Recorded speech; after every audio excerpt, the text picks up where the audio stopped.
Hello students, welcome to English Literature class. This is part 3 of All Summer in a Day by Ray Bradbury. I hope you have seen the first two videos and also completing your workbook answers for the previous lessons and poems which I have already completed. So what did we see in the previous videos, children? We saw how on planet Venus, it rains continuously for 7 years, 24/7, 365 days. And at the end of 7 years, the sun appears only for 1 hour. Hence the title of the story, All Summer in a Day. We take it for granted. We have summer for 2 months and then rainy season, winter, all these things. But on Venus, they enjoy summer just for an hour or two. So here, children, what you have to notice in one page, the sun appears for 1 hour. That is what is given. In the next page, we see it's for 2 hours. So for consistency, we'll take it as 2 hours. The sun appears for 2 hours on Venus. And how the children were eagerly waiting for the appearance of the sun. We were introduced to Margot, the main protagonist, who had come to Venus. And very recently, from Ohio, she had experienced sun, whereas these children, who are all 9, don't remember how the sun was because they were just 2 when the sun came last. So they were jealous of Margot. They bullied her and locked her in a closet. That's where and also we saw after locking up, the children come to the class and the students were eagerly waiting for the sun, and the sun came. We had seen the description of the sun, how it was the color of flaming bronze and the sky around it was blazing blue tile color. And so, and the children came out, released from there. It was as if the children were all locked up. So when the sun came out, the children came out as if released from their spell, rushed out, yelling into the spring time. And they realized that the sun was much, much better than the sun lamps. Shall we continue, children? I'm in page number 113. I hope you have the textbook with you, pencil with you. I'll continue. Yes. So they stopped running and stood in the great jungle that covered Venus, that grew and never stopped growing tumultuously, even as you watched it. It was a nest of octopi, clustering up great arms of flesh-like weed, wavering, flowering in this brief spring. It was the color of rubber and ash, this jungle from the many years without sun. It was the color of stones and white cheese and ink, and it was the color of the moon. So the children have come out from that underground city's tunnel. They're all running here and there. For the first time, they're enjoying this freedom out in the sun. So they're running here and there. They stopped running and stood in the great jungle that covered Venus, that grew and never stopped growing tumultuously, even as you watched it.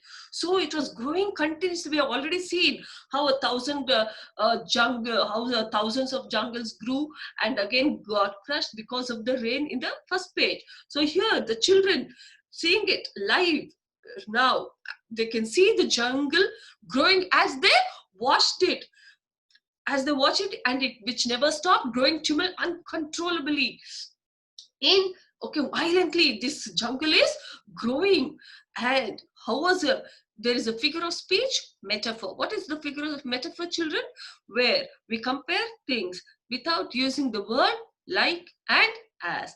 It was a nest of octopi. The pronunciation, children, Oktuhpey.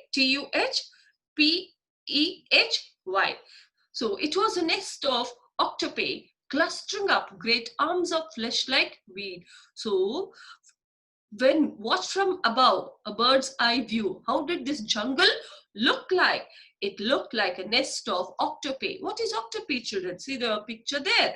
So the plural of octopus is octopi. So just as, okay, the octopus with his arms spreads everywhere in all directions, in the same way the jungle spread like an octopus with its great arms of flesh like weed. So just like the arms of the octopus spreads in every direction, in the same way this jungle was also spreading in all directions. So here, if you see the arms of the clustering, bunched up together, gather, positioned closely together, just as the arms of the octopus spread like weed in all directions, the jungle was also spreading in all directions. So the arms spread like weed. Simile, figure of speech is simile. I have already given you the meaning of weed in the first page itself, children. Unwanted growth, unwanted plants. So here that's as the arms of the octopus spread in all directions like weed. In the same way, the children could see the jungle growing, spreading in all directions. And what was it doing? The jungle was wavering, flowering in this brief spring. What is spring, children? So spring, it succeeds winter and precedes summer. So this during spring, what do we see, children? New flowers blossom, new trees grow. Everywhere there is liveliness during spring. So here their experience, just like in spring, how everything, there is liveliness, greenery everywhere. What do the children see here on Venus? Yes, the plants are flowering in this brief spring. Please remember, it's only for 2 hours. It was the color of rubber and ash. How is the jungle described, children? So because there is no sun, no photosynthesis, so wherever one looked, it was the color of rubber, ash, this jungle from the many years without the sun. It was the color of stones and white cheeses and ink, and it was the color of the moon. So there is no vibrancy, liveliness on planet Venus because of the lack of sun. Let us find out what the children do. The children lay out, laughing on the jungle mattress, and heard it sigh and squeak under them, resilient and alive. So, what are the children doing? They are playing, laughing. They lay on the jungle mattress. What is the jungle mattress here, children? They don't have a bed there. Yes, the ground with the thick growth of grass. So it is so thick, it is compared to a mattress. So what did the children do? The grass is so thick on the ground. The surface is so thick with the with the growth of grass. It looks like a mattress. So when the children fell on this, it sighed. See, which is sighing here? The ground, the jungle mattress sighed and squeaked under them, resilient and alive. So what happened? So when the children fell on the ground, lay on the ground, the bouncy grass, okay, it got squashed under the weight of the children, but it bounced back, resilient. It was bouncy, it came back again alive. They ran among the trees. The children can't control themselves. For the first time that they're enjoying this freedom of running out in the open field. Please remember, they're all locked up. They're inside the underground city. They live in tunnels. They ran among the trees. They slipped and fell. They pushed each other. They played hide and seek and tag. But most of all, they squinted at the sun until tears ran down their faces. They're enjoying this freedom for the first time to play outside. So what did they do? What did they do? They played hide and seek, tag. Remember, I have already shown you the picture. Okay, let me show the pictures here. So what are the children doing? They are playing tag. They are playing hide and seek. They're enjoying in the sun.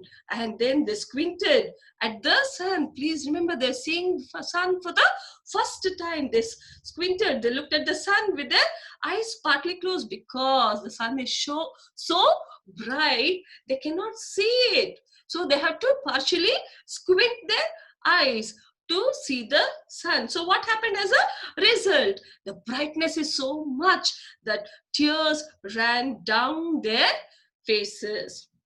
And what else did they do? They put their hands up to the yellowness and the amazing blueness, and they breathed of the fresh air and listened to the silence which suspended them in a blessed sea of no sound and no motion. Can you see here, children, how they stretched their hands up to the yellowness of that amazing blueness and breathed of the fresh air? For the first time, they're breathing this fresh air and listen to the silence. Children, see this sentence. How can you listen to the silence here? Because all their lives they have been used to the tatting drum of the rain. So first time they are listening to this silence which suspended them in a blessed sea of no sound and no motion. All their life it was as if living on planet they were watching a movie concerning avalanche, tornado, a hurricane, or a volcanic eruption. So there were sounds always. For the first time there was no sound, no motion. So they were listening to this silence. They looked at everything and savored everything. They're enjoying everything. Then they looked at everything and savored everything. Then wildly, like animals escaped from their caves, they ran and ran in shouting circles, just like animals which are released from a zoo. These children are compared to the children. So like similarly, like wild animals escape from their caves. So these children, as if their schools are like caves, okay, they escaped from this and ran in shouting circles. They ran for an hour and did not stop running. I hope you can imagine their happiness, children. We take summer, winter, rainy season for granted, but these children really appreciate these things. And then what happened? In the midst of their running, one of the girls wailed. Everyone stopped. The girl standing in the open held out her hand. Oh, look, she said, trembling. They came slowly to look at her open palm. In the center of it, cupped and huge, was a single raindrop. She began to cry. Looking at it, they glanced quietly at the sun. So in their enjoyment, they had forgotten that the sun appears only for 2 hours. So in the middle of running, one of the girls wailed, started crying, made a loud, long cry of sadness or pain. That is the meaning of wailed. So when the girl wailed, what did everyone do? They stopped. Why? Because the girl standing in the open field held out her hand. She stretched her palm and, oh, look, she said, trembling. Why is the girl trembling? Because of fear that it has started to rain. She holds out her hand to the other children to look out, because all the other children have not yet noticed it. They came slowly to look at her open palm, the stretched palm. What was there in the palm, children? In the center of it, cupped and huge, was a single raindrop. So now all their aspirations vanishes. She began to cry looking at it, because she knows the reality now. She has enjoyed the sun now, because she knows that single drop is a precursor for a big rain. She began to cry looking at it. They glanced quietly at the sun. They realized what is going to happen? Oh, they realize, okay, they are very sad, very sad. A few cold drops fell on their noses and their cheeks and their mouths. It started with a single raindrop, okay, and then it fell on their noses, cheeks, and their mouth. Immediately there is a change. The sun faded behind a stir of mist. Okay, in a moment, sorry, in a moment, in the blink of an eye, the sun faded behind the mist. A wind blew cold around them.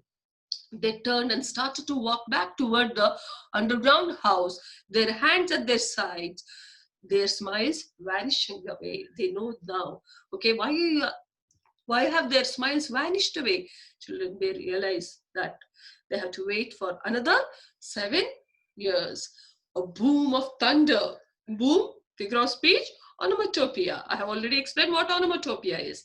A boom of thunder startled them, and like leaves before a hurricane, they stumbled upon each other and prayed. So the children now started walking back to their underground houses, and they saw, okay, they heard a thunder, and like leaves before a hurricane, shaking like anything, like the leaves, they fell upon each other and ran. Lightning struck 10 miles away, 5 miles away, a mile, a half a mile. The sky darkened into midnight in a flash. So in front of their own eyes, they saw a huge change, a change. What happened? Lightning. They could see it striking 10 miles away, 5 miles, and then it was next to them. The half a mile, the sky darkened in a flash. Okay, they saw earlier it was blue, bright blue. Now the sky darkened. It looked like midnight in a blink of an eye. They stood in the doorway of the underground for a moment until it was raining hard. So they have all reached the underground city or the rooms, and they are waiting to see how it changes. So it was raining hard now. Then they closed the door and heard the gigantic sound of the rain falling in tons and avalanches everywhere and forever. Again, figure of speech, hyperbole, exaggeration. How is the rain? It is like a gigantic sound of the rain falling in tons, tons in great amount, and avalanches in great amount everywhere and forever. In the blink of an eye, everything changed.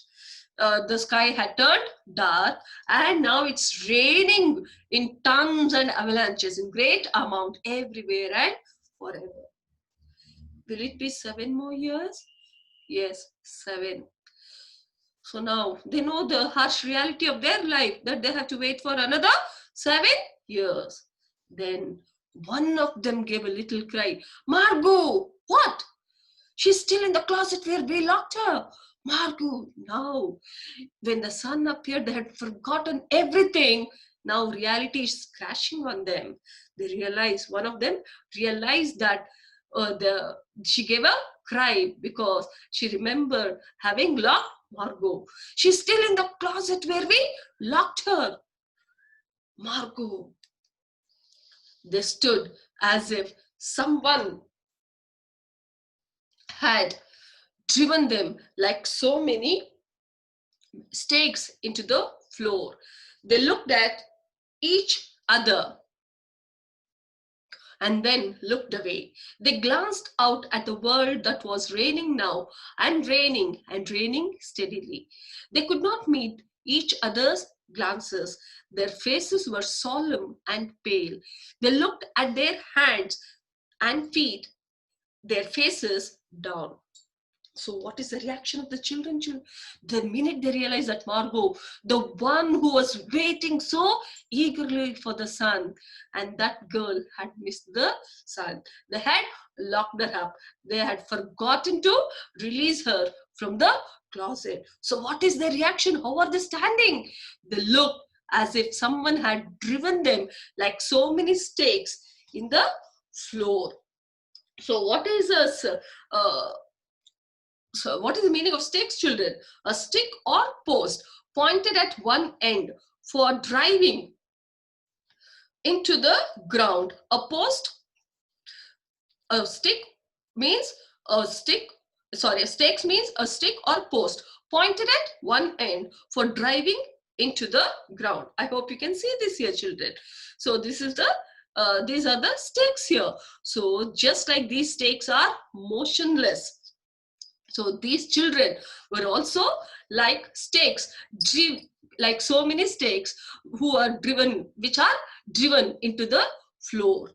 They are motionless. What you have to understand, the comparison, they are compared to the stakes, just as they are motionless once they are driven into the ground. These children were also like the stakes. They stood as if someone had driven them like so many stakes into the floor.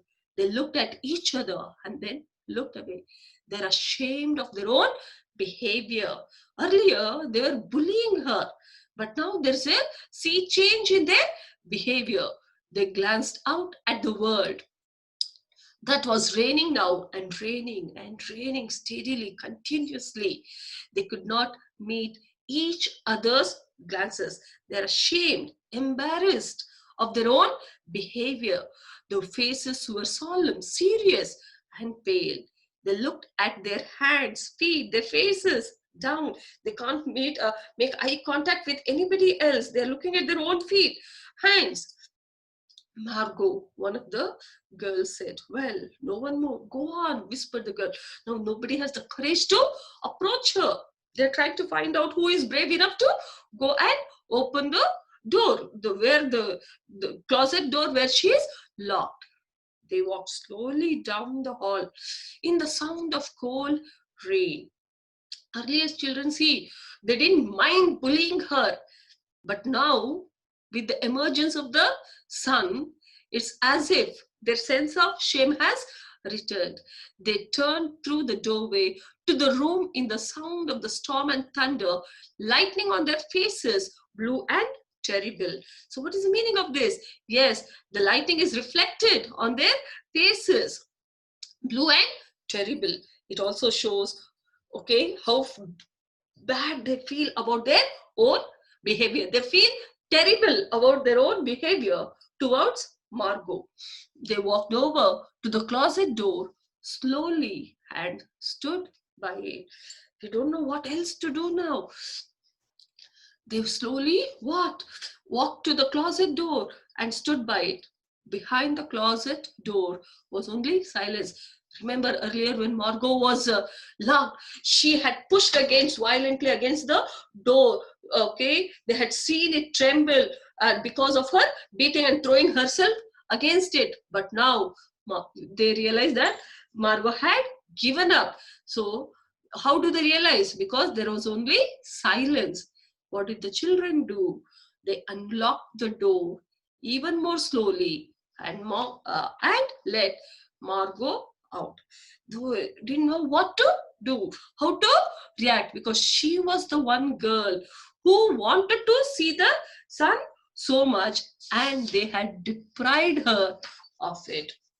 So what do the children realize at the end of the story? At the end of the story, when they had enjoyed the sun, they felt guilty of having locked Margot in a closet. It was because of their lack of knowledge about the sun that they could not understand Margot's feeling, her refusal to join them, and how enraptured she was by the sun. It was not until they had spent time outside, basking in the sunshine, that they were able to comprehend how much Margot sacrificed when she moved from the earth to Venus. They felt ashamed of their action and let Margot out of the closet.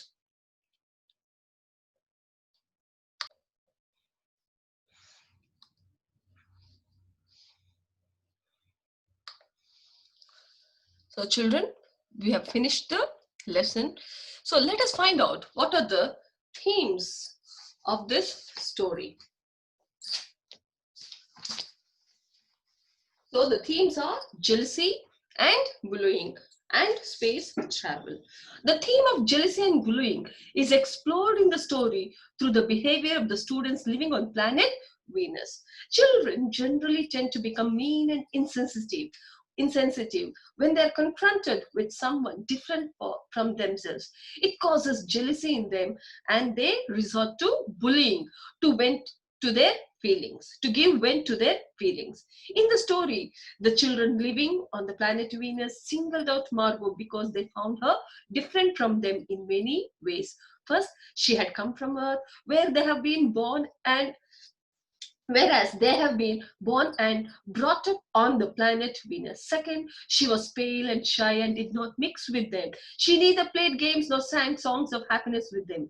Finally, they felt hostility towards Margot for her experience on Earth with the sun that they longed for and could not remember ever seeing it. Margot had known that the sun looked what the sun looked like from her experience on Earth, but the children living on the planet Venus, who get to see the sun for 2 hours or once every 7 years, could not relate to Margot's experience. They thought that Margot was telling lies. And even when she read a poem about the sun, they accused her of not having written the poem herself.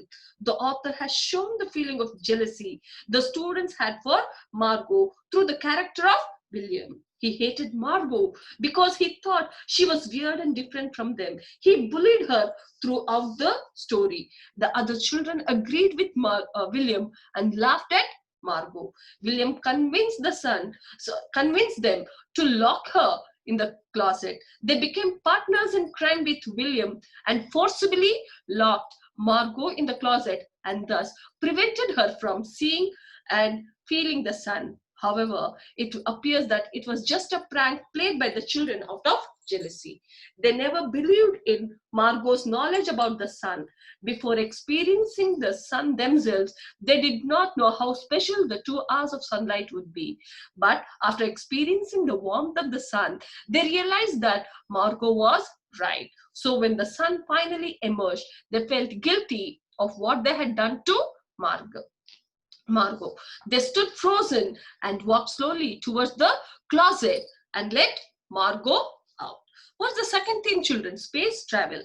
The story refers subtly to the theme of space travel. Ray Bradbury wrote this story more than a decade before the first man walked on the moon. So the story is a fantasy about space, an imagination of how life would be on a planet like Venus. The idea of incessant rain on a planet for 7 years is a fantastical element, which is not possible on Earth and may not be the case with planet Venus either. However, the author has hinted that Margot might go back to Earth, pointing out that it might be an expensive proposition, but not an impossible one. Ray Bradbury seems to be way ahead of his time in suggesting traveling to a planet like Venus and coming back. Children, for the characterization of Margot and Margot's classmates, please refer to page number 200 and 201 in your workbook. And also for style, imagery, irony, please refer 204 and 205. So, what is imagery, children? The author has used a number of images to describe the differences between the planets Earth and Venus.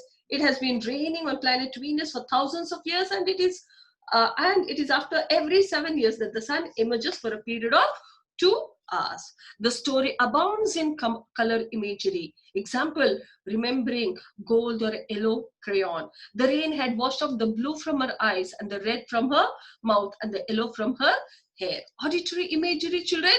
The drum and gush of water, the tattling drum, all the blasts and repercussions and thunders. A boom of thunder startled them.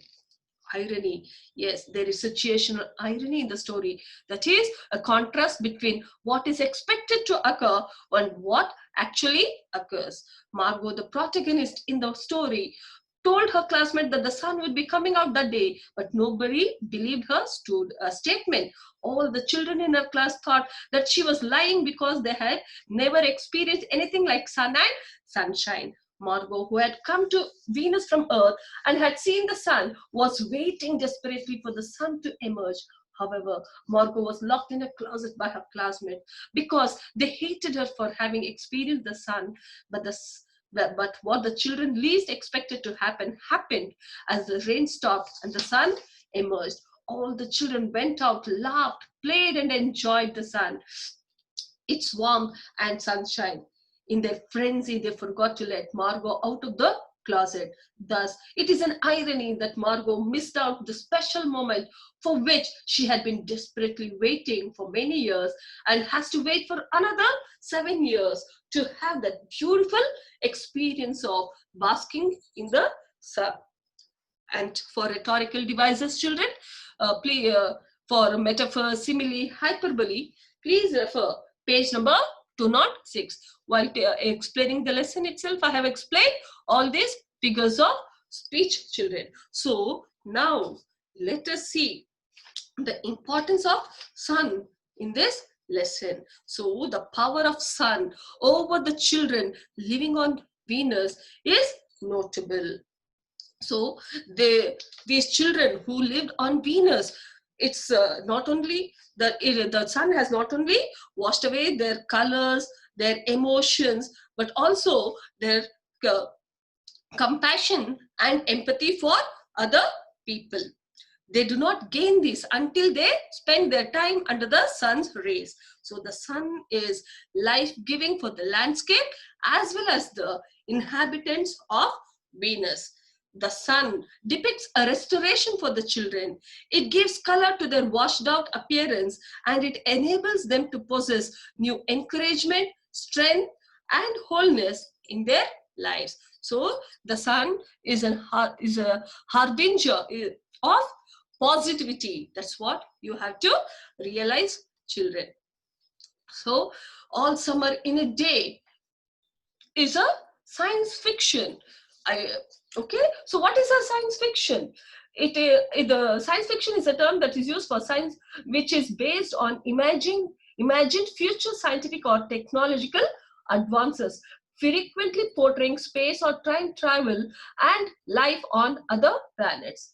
There are certain key elements of science fiction. In science fiction, real and fantastic details grounded in science are combined. Science fiction is often set in future, in space, or in some altogether different world or planet. The particular story falls into the genre of science fiction because it is set in a different planet and there is constant reference to scientists and their predictions regarding sun. The city set in Venus in underground, and what is interesting and fictional in this story is that Venus here is described completely opposite of the real Venus, which is very hot. It is impossible for humans to live on the real Venus. Bradbury's science fiction stories are known to turn airless worlds into vividly realized landscapes. So, what do we learn from this story, children? Yes, we have to respect everyone. We should have compassion, kindness, empathy towards others. Let us treat a person for who he or she is. And let us be happy that we are living on Mother Earth. Hope you have understood the lesson. Children, please go through the lesson once again. Character sketch of Margot, setting. Where is the setting? Description of Margot, why the children hated her, and how after the sun comes, how it restored their compassion, empathy, sympathy, and how not to judge people, how to value each individual. See you in the next class.